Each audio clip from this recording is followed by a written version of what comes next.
Hey there, welcome to LSAT Demon Daily. I'm Nathan Fox, one of the founders of LSATdemon.com and the weekly podcast Thinking LSAT. With me today, I have Josh Mansfield, a teacher with the Demon. Josh, we have an email here from Grace, and the subject is when to cancel. Hi, Demon team. First, I want to say thank you. I love the podcast and love using the Demon to study. Thanks for how much you offer, especially for free. Quick shout out. I just got done last night teaching our free monthly course. We have one of those every month. If you're looking to find out kind of what the Demon's all about, come to one of our free live classes. It's a great opportunity. So we Totally. It's a great opportunity. Get yourself an LSAT Demon free account, and you'll get invited automatically to all of our monthly free classes. Come join our Discord. Yeah, lots of great stuff for free. Yep. Back to Grace. I started studying for the LSAT in February. I was studying exclusively through free resources on LSAC. I found most study programs highly annoying in the ways they overcomplicated the test. I got a 160 diagnostic, nice, and I felt that I made the best progress just taking time sections and reviewing my mistakes. I took the April LSAT and got a 169. Okay, this is nothing but winning so far. Yes, Sounds it's great. a good story. I started studying with Demon, and now I'm practice testing in the mid 170s. I took the June LSAT 2 weeks ago, and I'm waiting for my score. I keep having this premonition that I'm going to get the exact score I got in April, a 169 on the June test. Don't give a shit about your premonitions. Students are notoriously terrible at projecting how they did. They think they did terrible, but they did great. They think they did great, but they did terrible. Mm-hmm. These premonitions are just fantasies. And you can have grandiose fantasies, and you can also have real dark fantasies. And it has no bearing on anything. Would not be shocked at all if Grace wrote in and said, "Hey, I got my average PT score on my June test." Or 8 points higher or 8 points lower. There's a lot of randomness, and you just don't know how well you did. You also don't even know how difficult the test was, right? The scoring scale itself changes. Yeah. So it could have been a good day for you, but it could have been a harder test. It could have been a bad day for you, but it could have been an easier test. We don't really know at all until we see the score. So let's not worry about the So don't stress about the premonition. Yeah. I already bought score preview. That's too bad. Mistake. Yeah. Yeah. That's just a waste of money. But anyway, go ahead. If I do get the exact score, should I cancel? I'm worried that if I get the same score again, and then hopefully a higher one in August, my record could read 169, 169, 173, and the higher score could look like a fluke. No. Law schools only care about your highest score. If you cancel, they're going to just think that that's a lower score. Right. They're certainly not going to think it's a higher score. Score preview is a waste of money, but if you get it back and it says 169, don't cancel. And even if it says 167 or 168, it's hard for me to imagine how it helps you to cancel. I don't. Yeah. And she asks, but if I cancel, it would read 169, cancel 173. In your opinion, which of these would look better to a law school admissions office? Absolutely 169, 169, 173. Yep. Yep. I'm sorry that you bought score preview. I wish we could have gotten to you first.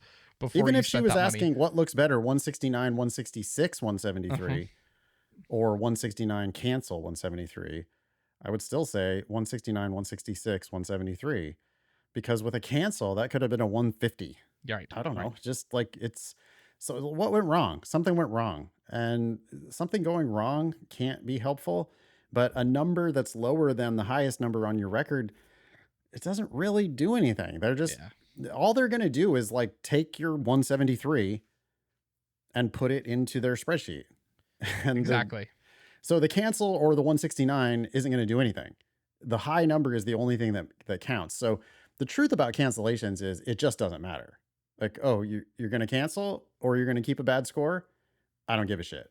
Right. But I will tell you that if you start to have multiple cancellations on record, that could kind of look funky. Like imagine if your record said 169, cancel 173.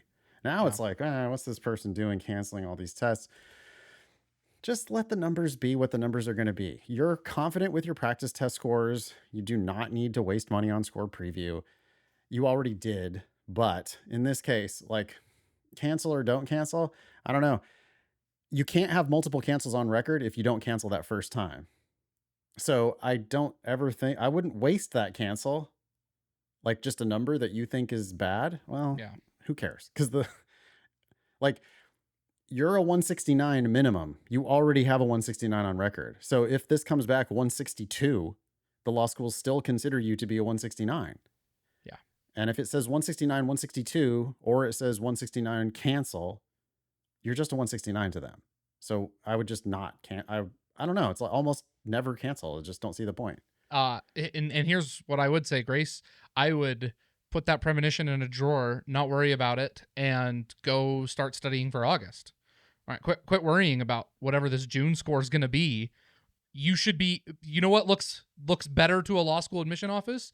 A 173 in August. Yeah. And this email is not getting you closer to a 173. Now, happy you wrote in. We will always answer questions, and so please write in. Totally. But, Grace, I'd rather you writing in asking about a clarification on sufficient versus necessary assumptions, because we're getting you ready for August. Hope you're actually registered, Grace. The deadline for that is coming up. I'm actually not sure if this episode even comes out before the registration deadline for August, but the registration deadline is coming up soon. And if you're not registered for August, you're making a big mistake. You definitely need to be registered for August, because it sounds like you have a pretty good idea that you didn't get your best score on record. I don't know that that's true. I mean, this could come back 176 and I wouldn't be very surprised. You've been practice testing in the mid 170s. So this comes back 176 or 7 or 8 or whatever. I'm not going to be surprised if that happens, but you don't know that that's going to happen for sure. And law schools are only going to care about your highest score. So you should be planning on taking not only August, but also September and October to exhaust all 5 of your official attempts. And then apply once you finally have that truly awesome score on record. Yeah. Let me ask you this question, Nate. Uh-huh. I'll make sure this airs before the June registration deadline. Yep. I think we're going to have other students who come in an opposite situation. You're talking about the August or LSAT the August registration deadline, deadline, which happens correct. in June. Yeah. Yes. I'll make sure this airs before then. I think there are going to be students, maybe Grace will be one of them, who get that score back and they get that, 174, let's say. If her practice tests are averaging a 175 or so, 100% sign up for the next test. Yes. Just complete no-brainer. That's the easiest question I'm ever going to get. If your practice tests are higher than your highest score on record, then you're crazy not to take it again. Because law schools are only going to care about your highest score. And even if you thought 173 is enough for me, if your practice tests are above it and August isn't going to delay your application, take August. Take August. 1000%. Completely. Yeah. Yeah. No, that is just beyond a no-brainer.